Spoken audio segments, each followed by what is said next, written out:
What's the saddest meal you've ever eaten? When I was 10, my older sister Megan went missing on a random Thursday in October. She was 14, walked to school like any other day, but never came home. Mom called all her friends. Dad drove around the neighborhood until 3 a.m. By Friday morning, police cars were parked outside our house. For the first week, our kitchen stayed busy. Neighbors brought casseroles. My aunt made sandwiches. Officers drank coffee and asked the same questions over and over. Did Megan seem upset? Was she meeting anyone? Did she have money? Mom answered while Dad paced around our living room, checking his phone every 30 seconds. But after 2 weeks, the casseroles stopped coming. The police visits got shorter. Mom stopped cooking altogether. She'd sit at the kitchen table staring at Megan's school schedule that was still stuck to the fridge with a magnet shaped like a pizza slice.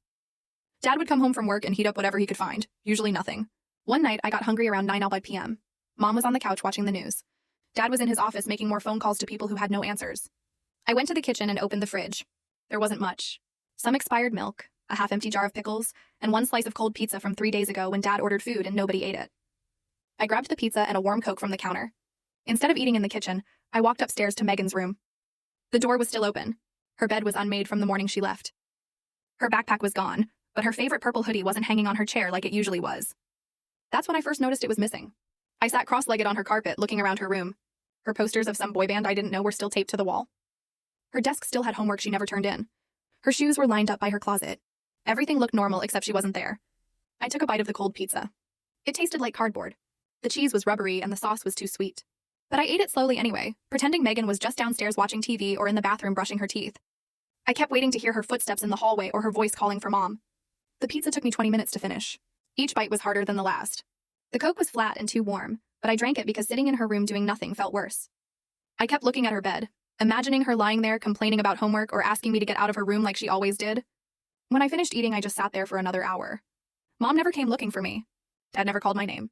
The house was completely quiet except for the sound of cars driving past our street. Normal cars with normal families going normal places. I wondered if Megan was in one of those cars trying to get home. After that night, I couldn't eat pizza anymore. Even the smell made my stomach hurt.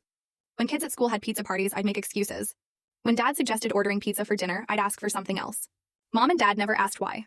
They had their own things they couldn't do anymore. 3 months later, the police told us they were scaling back the search. They said they'd keep Megan's case open, but they had to focus on other things. Mom cried for 2 days straight. Dad punched a hole in the garage wall. I went back to Megan's room and sat in the same spot where I ate that pizza. Her purple hoodie never turned up. Not in her school locker, not at any of her friends' houses. Not anywhere the police looked. Mom kept asking everyone about it.